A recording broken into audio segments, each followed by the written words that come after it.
Good morning, David. Thanks for taking some time out and getting involved in this week's Business Owners Spotlight. Would you like to go ahead and introduce yourself to us? Yeah, thank you, Scott. It's great to be here. I really appreciate the invitation.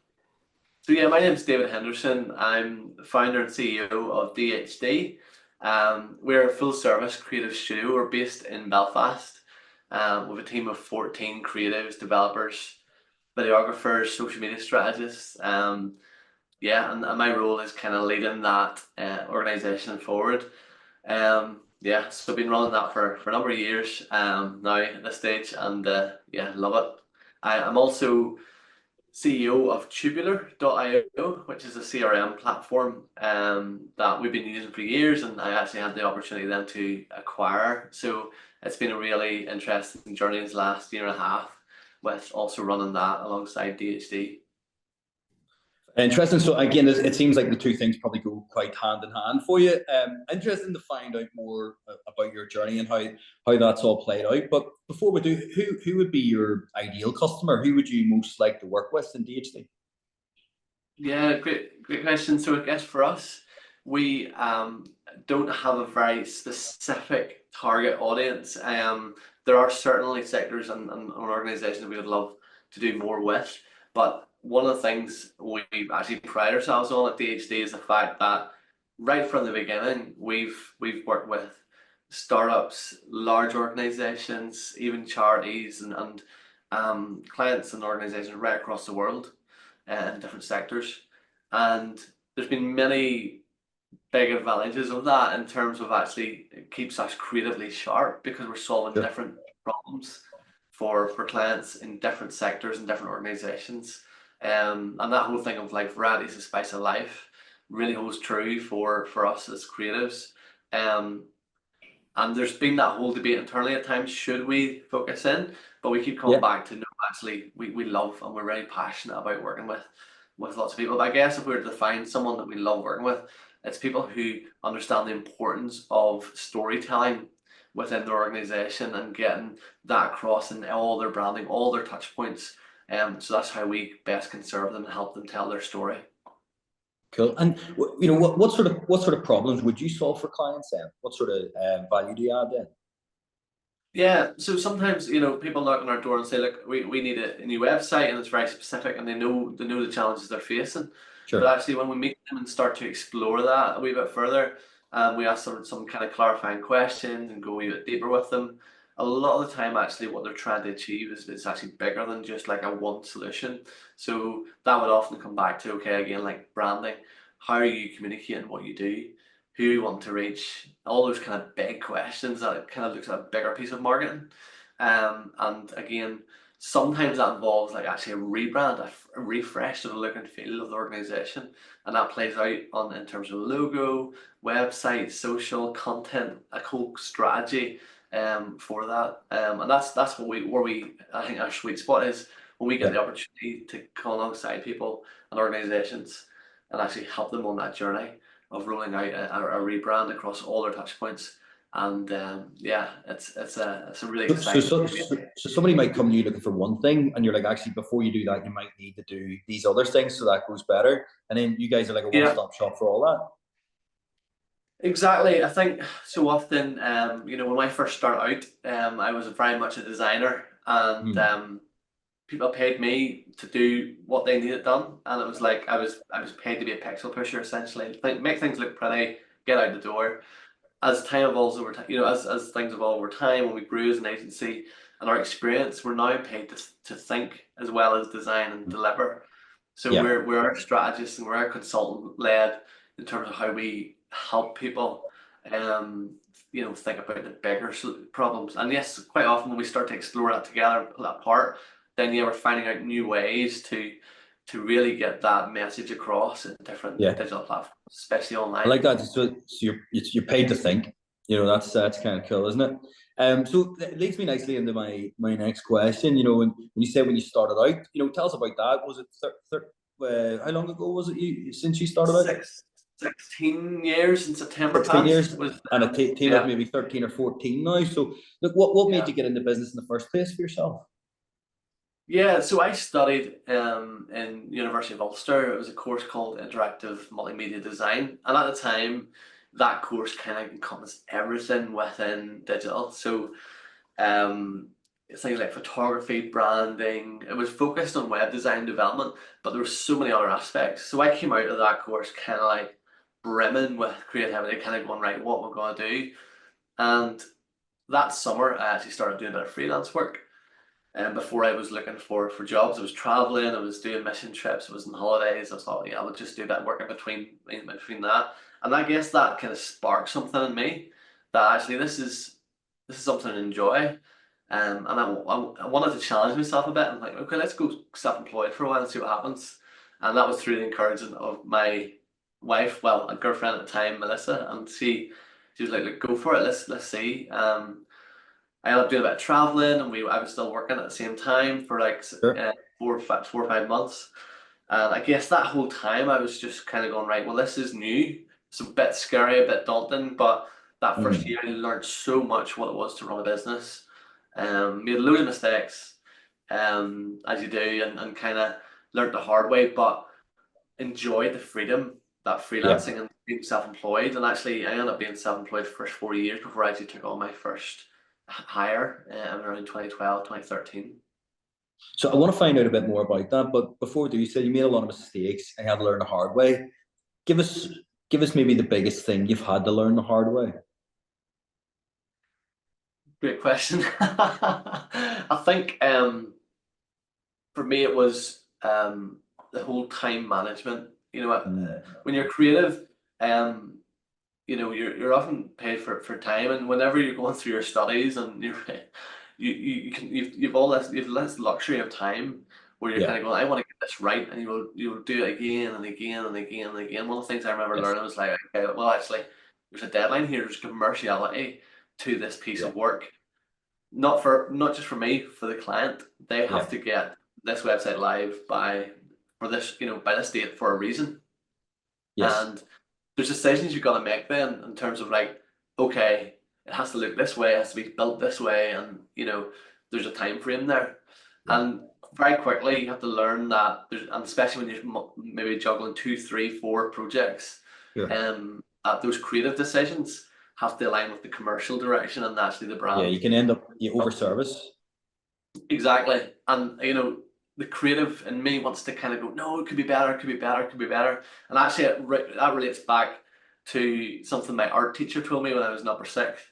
And I remember one time he was coming around checking out his paintings, and he had seen my mine. He came round again another look, and he said, David, that painting was better half an hour ago, you should have stopped. Yeah. And Yeah. it's that whole thing of That's knowing when. interesting, isn't it? Yeah, it is very interesting. Very interesting. And that's kept with me. And Yeah. that actually Yeah. we can overwork, we can overdo something, especially as a creative. Yeah. Knowing when's good, when's But I good to think stop. generally in business, people do end up trying to do more than they should, and then they end up over servicing, putting too much time into it, not making any money. Clients no happier. So big Yeah. lesson there. So what you've been on a business journey. What would you say is the biggest thing you've learned about yourself during that time? I think the whole what's interesting to me is the whole like imposter syndrome. It still creeps up from time to time. Mm. But when I look back in the day, is like I've learned that I can back myself. That actually it's you can go for it, and even if it's not going to turn out exactly as I'd planned, I'm going Mm. to learn stuff along the way, and that's allowed me and given myself permission, I guess, to take a wee bit more risk, and whether Sure. that's growing DHD a wee bit further, and going on that journey, or acquiring Tubular and trying something completely different, like owning a SaaS product. Yeah. Um, so again, if I look back kind of 10 years, 15 years when I started out, I probably wouldn't have been as up for trying things as much. Although saying that, starting a business was a step in itself. Yeah. Um, but I guess it's that whole idea of like taking that risk, taking a step out and backing yourself can often, I think, and that involves actually having the right people around you as well, both family life, friends, and team, that give you that encouragement to go for it as well. Yeah. And what's it been like building a team? What sort of challenges have you faced there, and what's been the benefit of having your team around you now? Yeah, I look back, Scott, and think about my first couple of hires, and I probably actually, when I met them, I apologized because I was such a micromanager. I was like, did not know how to look after Yeah, people. Well, sorry, I looked after them in terms of like, we got on really well and all that stuff, but I was like constantly hovering over the shoulder. How you get on with that? Okay, I'll do yeah, this. And it took a few years for me to learn to like, back off and yeah, let people do what they're good at.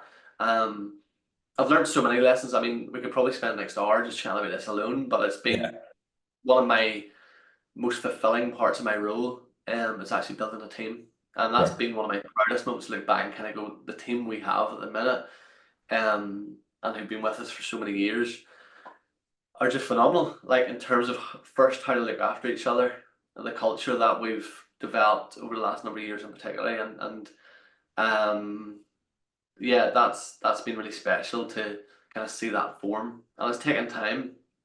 Like for oh years, yeah, for the first kind of 8, 9 years, 10 years, we were a team of 3, 4, 5 people max. And it's only in recent years, in the last 4 or 5 years, that we've kind of grew to 10, 12. Now you have 14. So yeah, but it's been amazing, and I've learned again. It's that whole, like, that's something I'm really passionate about. Is continuing to develop a culture where we people are just buzzing to come in. That people are buzzing to come in on Monday morning and yes. working together and see each other and do all that good stuff. Yeah, I mean, definitely having a team that you've built is such an achievement. Who have you followed? Who is it in business that you admire that you've tried to copy in that respect? Um, there's so, like, again, because I came out and I started myself. I'd never worked or had a been part of another team, Sure. so I hadn't really seen what it was to do. But um, what I have invested in the last couple of years is leadership training.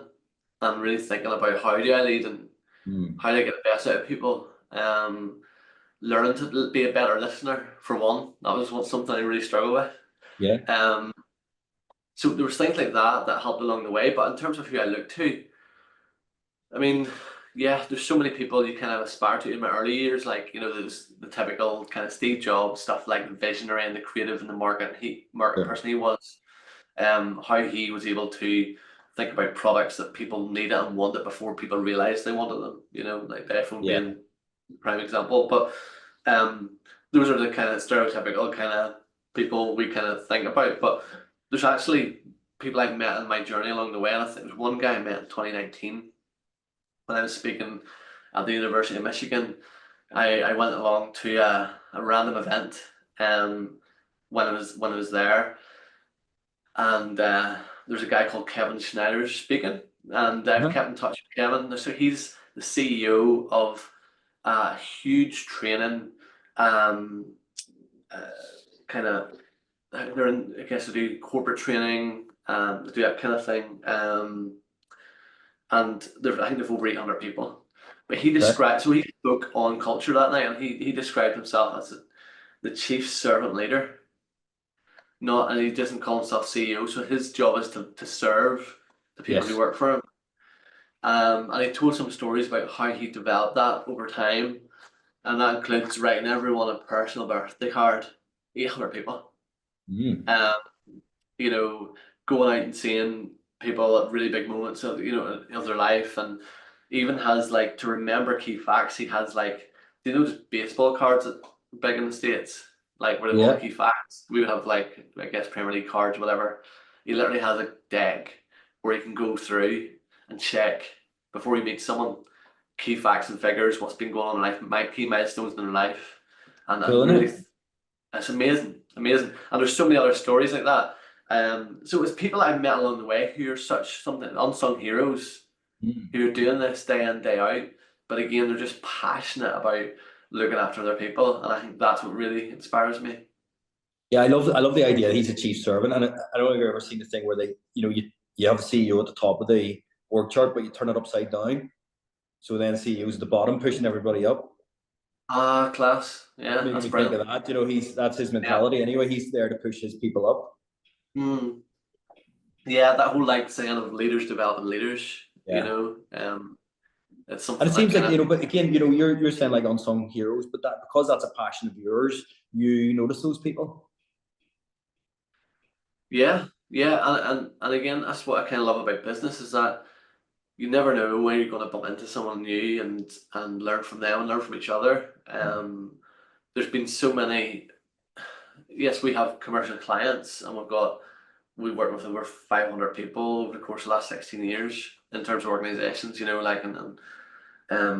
But so many times it's a strategic partnerships or people that you just start to collaborate with or signpost or meet at a random conference or whatever Yeah. and have a coffee that actually you can learn even in 30 minutes so much from their journey and their experience and vice versa. How much? So obviously you've got your technical ability to operate in the space that you're in, and then you've developed your leadership ability. How much more has your leadership ability been developed? How much more has that allowed you to scale your business than your technical ability for doing the job? Oh yeah, hugely. I'll be honest, I haven't designed a website in terms of like touched a piece of artwork on a website since 2020. Yeah. I haven't coded in probably 9 years now at this stage. So a lot of those skills have actually, I would say, gone Yeah, yeah. because the guys who've come in and that, so the technical ability of actually being in and delivering in the work is very, very Yeah. few far between now. Now, I would still help with running pitches and workshops and Sure. presentations and that kind of thing. So there is some kind of hands-on stuff there where I'm developing out decks and I'm working with the team in terms for other clients or winning new work. Um, but no doubt about it, in terms of like growing the team, I'm so glad that I took the time out and invested in myself in terms of leadership. And Yeah. you can learn so much from a book or a podcast, but it is about applying those frameworks and those lessons and those things, and then making it our own as well, and Yes. making it suit our culture and the people in my team. Versus Yes. like, okay, I'm going to use this exactly the same, and the way it's done is Yeah. actually playing around with it and testing it, improving it, and go again. Yeah. So even our one-to-ones, for example, um, those have evolved and changed over time. And now we use so many different little frameworks that really help us kind of get to how we can best help each other out. And that's a big phrase at DHD is how can I help? How can we help? And it's that Mm. constant allowing people to say, Yeah. actually, you know what? I'm struggling here. There's a lot on my plate, Yeah. and being able to delegate that and share that around. Yeah, which is, I mean, again, just speaks to the culture you've created, which is awesome. So, look, what does the next 5 years look like for you guys? I mean, obviously, you're in good shape. Sounds like a thriving business and exciting times ahead. What do the next 5 years look like, and what do you see as the main challenges moving forward? Great question. Yeah. So as far our we don't kind of go right. We're going to be exactly here in 5 years, and we're going to be at this size of team, and we're going to be working with these people. We have a rough idea of where we're going, and we do actually, as part of the conversation, we have strategy days. Sometimes that involves the team, not so much in weather like this today, but like in when there's a decent spell of weather, especially in the summer, we go out to climb one of the Mourne mountains and just say, right, let's get away from the screens, away from email, and dream a wee bit. Awesome. Um, and we've done that a number of times, and the stuff and the ideas and things I learned so much in those days from what the team are thinking, and it just allows people to kind of literally Yeah. space to think. Um, and in some of those sessions, we started to identify the fact that we have been a reactive studio. So in essence, say that just reacts to whatever comes in the inbox in terms of new Yes. work or projects, which is a real blessing to have. But actually, we want to move to slightly more proactive approach, where we Mm. then reach out to people that we would love to work with, or and what's that look like? Maybe get producing a piece of work and saying, look, we thought this would be helpful for you guys. Let us know what you think. Something that's allowing the guys ownership about of who we work with in the future. So that's something we're still exploring. We're still learning how to do that well. But that's a big piece, and I think that's going to change the course of where we're headed in the next few years. Yeah. But still passionate about all the amazing clients we work with now, and we will continue to do that. It's just about shaping where we're going together and making sure everyone team has a voice to where that is as well. Awesome. So just to finish up then, a question I always like to ask: if you could go back in time and speak to an 18-year-old David, what's the one piece of advice you would give him? These are great questions, Scott. I think it would be 3 words, and it sounds so cliche, but just go for it. Yeah. Don't hold back. I think there were so many years where I did hold back. And I think back, one of my regrets is maybe not starting that team earlier, because it was 4 years, just me, porta cabin, my parents' back garden, and learned a lot in those 4 years. But if I had, if I could just maybe kick-started that a bit earlier, it could have been interesting. Now, in the same way, no regrets, but I think it's that kind of thing we were talking about earlier. There was so much kind of imposter syndrome back then. It was like most days I was kind of overwhelmed with it all. And I would be just kind of an arm around the shoulder saying, look, it's going to be all right, go for it, Just back yourself. Yep. Brilliant. Yeah. Listen, David, I really enjoyed that. It was probably more about leadership than anything else, but I mean, that's key to scaling a business, and it's been a masterclass in that. You're doing so many really cool things and building a cool team, and I appreciate you taking some time out to share that with us, so thank you. Yeah, pleasure. Thanks very much, Scott.